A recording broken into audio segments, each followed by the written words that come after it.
TouchLine, sponsored by Dasani. Live first, Dasani after. And Powerade. Pause is power. Hello and welcome to the very first episode of TouchLine right here on CBC TV8, the show where we break down the beautiful game of football on and off the pitch. And of course, it's brought to you by Powerade and Dasani. I'm Anwar Goodrich Boyce, and for the next half an hour, we'll be talking football, real football, local football. The BFA Premier League is officially back, and after 3 weeks of action, the storylines are already taking shape. We've seen goals, tactical battles, and early statements from teams who mean business this season. The question is, though, who's for real? Who's still finding their feet, and who should already be worried? To help me break it all down, I'm joined in the studio by two men who know the game inside out. Joining me first is football analyst and coach Ronaldo Pee Wee Jilts. Welcome to TouchLine.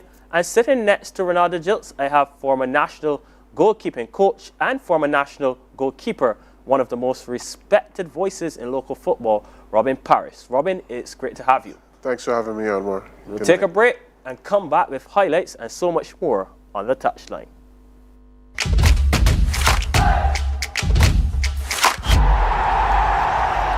TouchLine, sponsored by Dasani.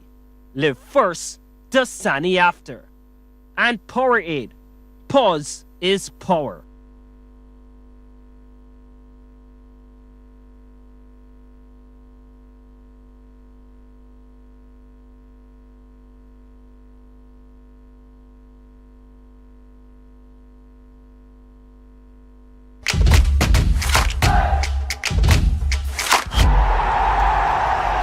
TouchLine, sponsored by Dasani. Live first, Dasani after. And Powerade. Pause is power. Welcome back to TouchLine. No time to waste. Let's get right into the highlights from Super Sunday at the BFA Technical Centre in Wildy.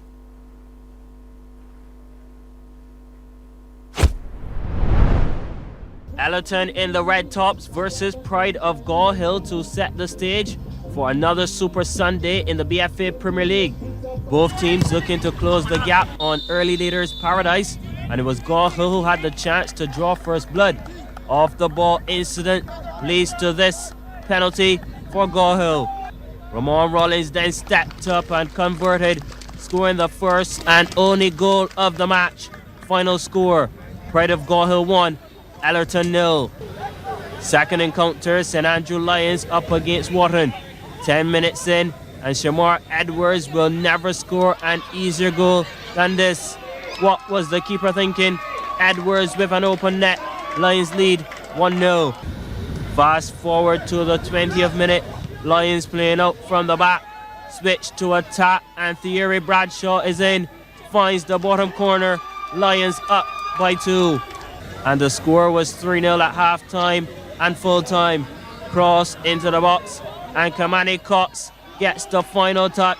Lions snatch their first win of the campaign. To the nightcap fixture, top of the table clash featuring Weymouth Wales in the green and Paradise, the most talked about rivalry this season. It was deemed the clash of the Titans, and in the 20th minute, the turf came alive. Mix-up in communication between the Paradise defenders, and Akil Apowit was in on goal. Right foot effort, roof of the net, the former Paradise man punishing his old team. 90 plus 10 minutes on the clock. Paradise searching for the equalizer, and it came compliments Nicholas Bass. How important will this goal be at the end of the season? Final score, Paradise 1, Wales 1.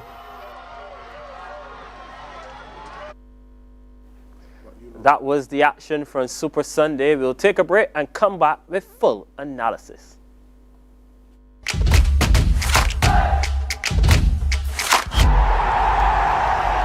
TouchLine, sponsored by Dasani. Live first, Dasani after. And Powerade. Pause is power. Well, gentlemen, 3 weeks in, small sample size, but already plenty to talk about. Pee Wee, let me start with you. Gore Hill defeating Ellerton, that is. Your thoughts, perhaps a short result in your opinion? Well, yeah, still early stages, so I mean, to say a shock will be a bit bold, but nevertheless, Ellerton undefeated up to this point, and they've been playing some attractive football, even though losing some of their key players, but still retaining some of their core players, such as their captain Bell, then there's Rashawn Bradford, and there's also Cappy at the back. But when you look at it, it was a penalty which decided the game, which was a bit shocking because, well, it wasn't clearly shown there, but obviously something took place in the box that brought some concern to the referee. And then it was relatively early as well, so Ellerton not to respond, as you know they are used to scoring, was a bit hard to believe. There were opportunities, but they didn't capitalize.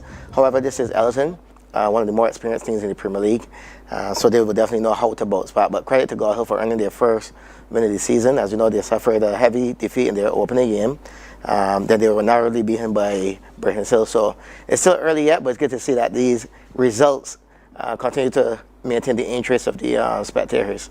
Yeah, Ronaldo touched a bit on it, Robin. I'll bring you into the conversation here. Only one goal to decide it. We saw it just now on our monitor, and I think we'll see it again on the video as well. Was this a penalty? Seemed to be an off-the-ball incident. Yeah, it seemed to be an off-ball, the ball situation. Touch and go, but again, margin of error in terms of the defense was very, very tight. So again, the referee picked it up and gave a penalty, and that was the deciding factor. But again, still early season, 4 games played. Some teams are trying to find their feet. Some teams are trying to get their points early, so when the pressure basically comes on, that they've earned their points. I sense it's going to be a good season, a wonderful season. Coming off the Prime Minister's Cup, there's a lot of talk about, the players playing the last 4, Kickstart making the final, my good friend Pee Wee. So there's lots to play for. I'm actually looking forward to it. Yeah, and of course, Ronaldo, this result, a very interesting one, Pride of Gore Hill, already being promoted. Yeah. They continue to look good. Yeah, somehow I guess I have to credit their sporting director for a talent. I don't know where they find them, but they often find players to come in and complement their style and their quality of play. As we all know here, that Gore Hill has a long history of being perennial kings of football. Correct. So having those players, again, I don't know who their sporting director is, but they often find young quality talent who are often busy, aggressive. So one of their favorite players, or one of my favorite players actually played for them, Ruben Jacobs.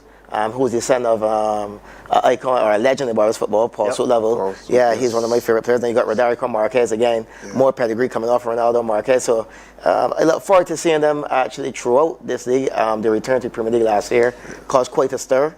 They were in the knockout phase of the Prime Minister Cup. So Gore Hill, their glory days can be soon upon them again. Yeah, I think Tyrico Bellamy, he also plays for them as well, and he's been one of the most exciting young players that we've been seeing coming through the league. Yeah. Robin, from a goalkeeper's point of view, defensively, are teams settled just yet? I know we did mention it is early in the season, but we're seeing a bit of growing pains. You agree? Yeah, a bit of growing pains. For me, the teams with the better keepers, who have the better understanding, narrowing the angle, commanding their box, will do better than the other teams. For what I've seen thus far, I've seen a few goalkeeping errors, if we're being honest. But it's something that can be worked on, something that can be worked through, having an understanding with the back 4, knowing when to come, knowing when to challenge for the ball. So all in all, as I said, I've seen Paradise, I've seen Kickstart play, I've seen Wales play, who have been dominant for the last 8-9 seasons. One point to know, Anmar, I find we are now buying into the trading system, the teams going out and bidding and transferring of players. I see Paradise have done a remarkable job in transfer market after the Prime Minister Cup. They've lost about 4 or 5 players, or maybe even more. So you can see they're not satisfied with the 3rd place finished in the Prime Minister's Cup. They're trying to get better. I'm sure Kickstart is trying to get better. Wales seems to be on a different high, apart from the CFU, CONCACAF. They've been doing well as a team and setting that mark. It's still early days, 4 games played. Paradise leading, Wales second. So it will be tight. It will be interesting.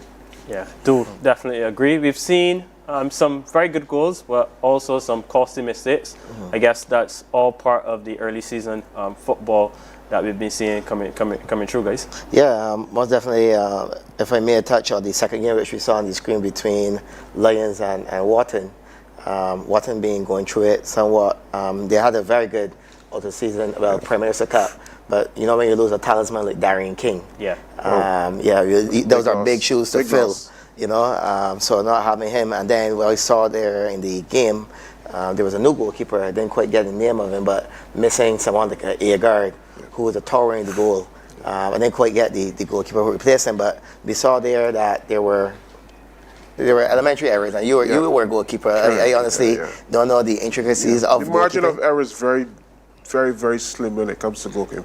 You're the last line of defense, so anything, and in a tight game too, you have to be on your concentrate. I mean, you're only human. Yeah. You will make mistakes, but however, as a competent goalkeeper, a Philip Blackgrove, a Horace Stout, a Air Seeley, Holder, Kerry Holder. Yeah. You know, those type of keepers command their box, and makes a difference in a tight game. So you believe that the standings or the standard of the league could be decided by your goalkeeper? Yeah, for sure, especially again in the tight games. You know, you got to be tight defensively, and it starts with your goalkeeper. So, you know, it's something food for thought for the players, food for thought for the goalkeepers. Obviously, getting in their sessions at practice, being involved, and you know, for me, the overall goalkeeper nowadays have to or need to play with their feet. Have to understand it, play with their feet. That be that sweeper. That the players be able to be comfortable, play back the ball to you. You spray it around and spread it around. So it's a total package in terms of the goalkeeper. Most definitely. Let's now look at the second encounter. St. Andrew Lions, they defeated UWI Blackbirds by 3 goals. Wharton, I beg your pardon, by 3 goals to 0. Ronaldo, your thoughts on that game? That kind of surprised me in terms of the amount of goals that were scored. We saw what Lions did in their previous game against Wales, so there is pedigree. But however, they've been a bit goal shy. So to see them grab 3 goals within the first half, especially, was a bit of a shock. We were discussing this. One of the most underrated players we believe in the league, young Thierry Bradshaw. It was good to see him get on the score sheet as well. You saw Shamar Edwards, who was filled with experience, who's also representing the national team. But seeing Lions back in the Premier League is definitely refreshing. I said it last week on another media station that Ken Roy Skinner is one of my favorite coaches. He's young. He's dynamic. He's always willing to try things. So I believe that he now has players who he would have worked with at a previous club at Whitehall. They're now with him. And then you have Lions key player in Derico King, the Shakir Skeet. So when you mix those players along with the fresh young faces that are coming in, along with the caliber of a coach like Ken Roy Skinner, Lions will definitely cause challenges, will definitely cause problems this Premier League. Robin, you impressed with the goals you saw? Lions definitely looking good. Yeah, definitely. As you said, Ken Roy was a top striker, a top personality as well. And you would find that his energies would feed off into his players, whether they be at training, at breakfast, whatever the case is, the formation that they use. I know we were speaking about formations depending on your opponent, who you're playing, how you want to play, how you want to cover each other, etc. So for me, and it will be refreshing to have a underrated team, so to speak, challenge, not win, challenge the Wales and the Paradises and the Kickstarts and the Gore Hills for sure. And and that could only strengthen Barbados' football even better for the future. Yeah, the nightcap fixture last night was a very big one. You mentioned Wales and Paradise. Of course, we'll get to that match a little bit later. I know many fans believe that that's where the title race will be. I called it a clash of the Titans, and it ended with nothing really separating the two sides. BMF Wales and Paradise playing to a 1-1 draw at the Technical Centre last night. PV, a result that favours your team kickstart, right? Wow. Yeah, I was trying not drawing. But it was actually quite the contrast to the result that occurred at the Prime Minister Cup. As you know, they both faced each other in Prime Minister Cup, where Wales walked away with it 4 goals to 0. But it's good, as Robin mentioned, Paradise went into the transfer portal, went into the transfer market, and I think they acquired a lot of quality players. I like the new striker they have. I think it's from St. Vincent. Young Griffith, quality player. Obviously, they received the Joe from Ellerton, Jaheim Headley, and so they spent a lot of money there. Yeah, they've done £100 million. They've done some tidy business. To be honest, I think it's good, and I think these are the players that Coach Hart wanted. As you know, would have done my liaison with Coach Hart, and we've always had a lot of dialogue. And I said to someone last season that if Mario received the players that he can work with, he would definitely cause some trouble at Paradise. They show quite that.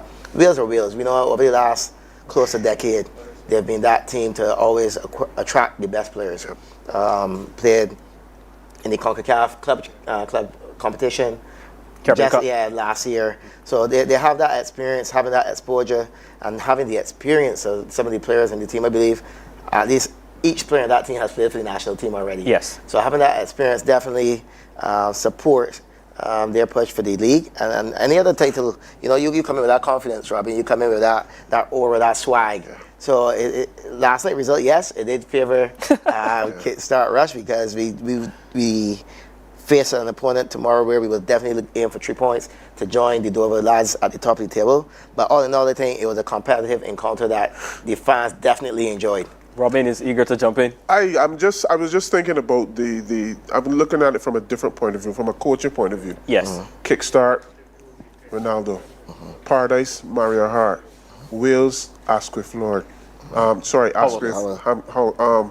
So these are coaches who are very young in their careers. They're very tactically sound, very up to the standards of what it requires to coach a team, their own philosophy, etc. And that could only speak volumes in terms of the league and raising the standards, practicing with a purpose, having a sound game plan.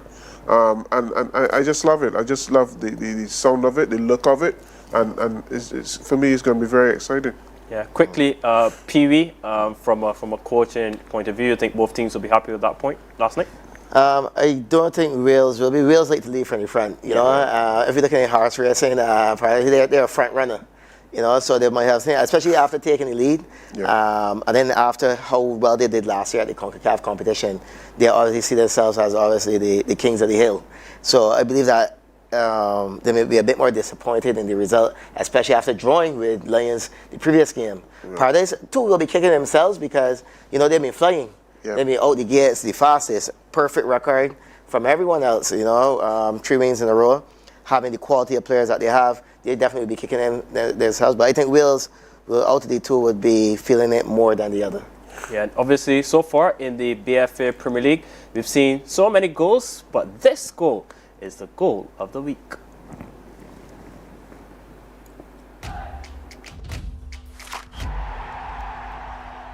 TouchLine, sponsored by Dasani.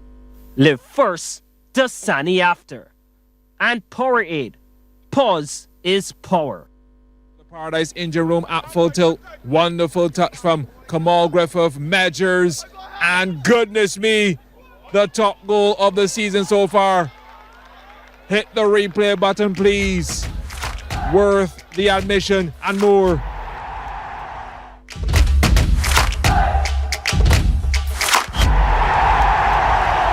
TouchLine, sponsored by Dasani. Live first, Dasani after. And Powerade. Pause is power.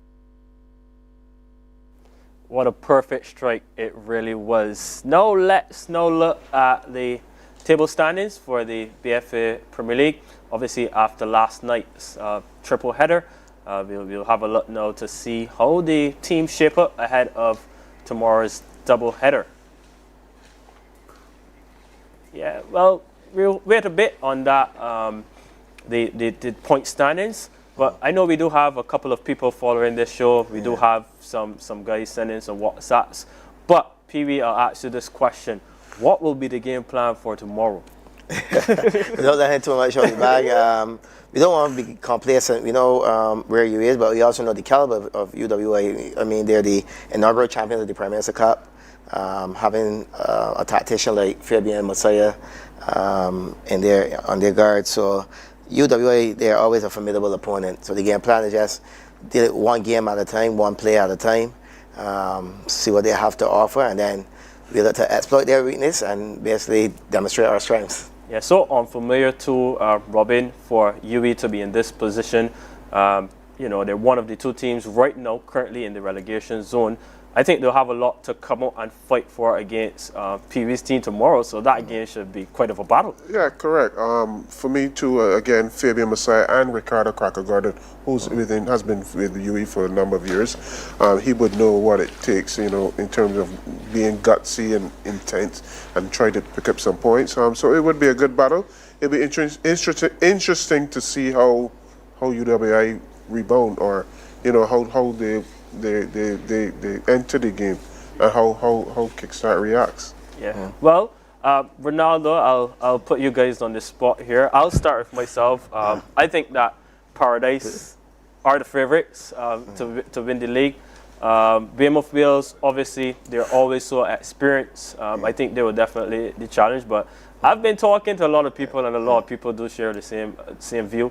Paradise to cause some problems. PB, what do you think? Yeah, I've been hearing it on the ground as well. Again, I think the business that they've done in the transfer market, let's not forget they haven't played Sharon Hoyt as yet, who is a huge part to how they play. And I mean, if he could link up well with young Griffith, the Vincent International, they could definitely cause some problems. And obviously, you know, Wales definitely have a target on their back. They've been leading and dominating Barbados football for so long. So it's one thing to get to the top of the table, but it's another thing to stay there, and obviously everybody will be gunning for you. So I believe there's some truth in that. I still see Wales as a dominant force, so let's say in and around there, not calling out ourselves as well, because we may leave those two giants to battle each other and then just come blindside and swoop past everybody. Wow.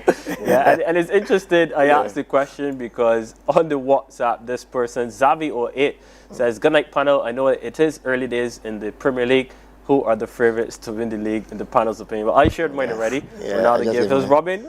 Boy, I acknowledge Paradise's work they have done between November 30th and the start of the season in terms of the transfer market and the work that Coach Hart has done up to this point.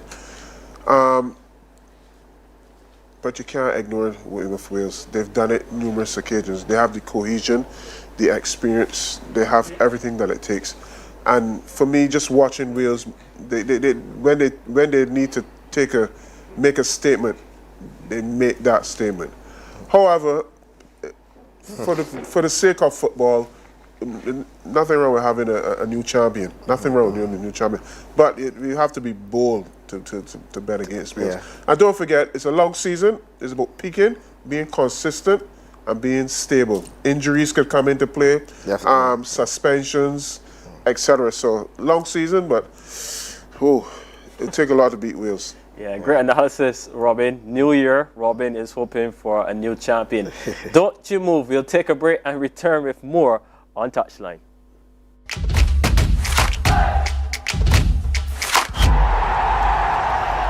Touchline, sponsored by Dasani.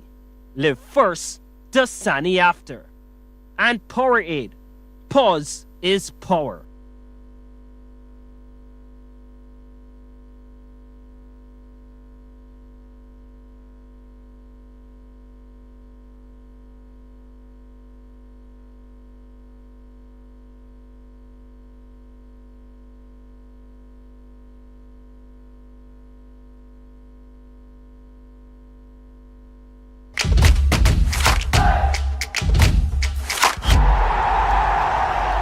Touchline, sponsored by Dasani. Live first, Dasani after. And Powerade. Pause is power. Welcome back to Touchline, sponsored by Powerade and Dasani. Of course, we have lots of football action going on tomorrow. It's a doubleheader at the BFA Technical Centre. Kickstart Rush will be in action, of course, and we also have another games at 7. And of course, at 9 o'clock, I think Bagatelle will be in action. There we have it. UB Blackbirds versus Kickstart, that match at 7. And then Britain's Hill versus Bagatelle at 9. Two important games, as we mentioned before. Yeah, from my experience as a new club, because I mean, obviously I was a coach in the league before, but as a new club, when Kickstart first came up, we definitely wanted to get as many points in the early stages as possible, because the second half of the season is one of the toughest periods ever. You know, you have teams pushing for the title, and at the same time, you have teams trying to avoid the drop. So it's one of the toughest periods. So in this early period, you want to, if you can't get 3, you want to settle for 1 and continue to go up the table. So tomorrow, obviously, we're coming up a UWA side that is in a very unique position. They're often one of the front runners, so they're now in the cellar with Wharton, but you can never count UWA. Again, the experience that Robin spoke about from their coaches, along with the youth and fearlessness of the players. So in that game, again, as I said, we try to take one game at a time, where we try to identify and exploit their weaknesses and just display our strengths where we're good at. Robin, final thoughts in terms of predictions. What will happen tomorrow night? As I said, early seasons, treading carefully. Don't spare my feelings, you know. No, definitely not. I'll be there for you. I'll support you. But yeah, as I said, early in the season, however, 1 or 2 upsets may or may not be on the cards. Bagatelle, Brennell Hill, mid-table.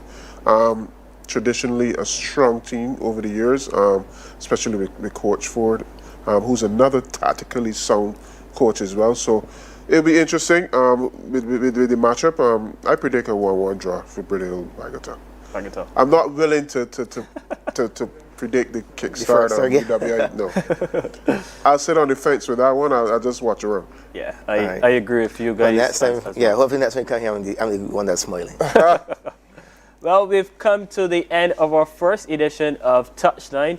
Really enjoyed tonight's discussion, and I'm sure you guys at home enjoyed it as well. I want to thank Robin and PB for joining us. On the behalf of producer Damien Best, our technical team, and man Mark Goodrich-Boyce, and this has been Touchline, sponsored by Powerade and Dasani in association with the Barbados Football Association. Next Monday, Damien Best, he will be in the chair, and we'll have a special treat for you. And next week's show will be starting at 8:30 p.m. Until then, see you on the Touchline.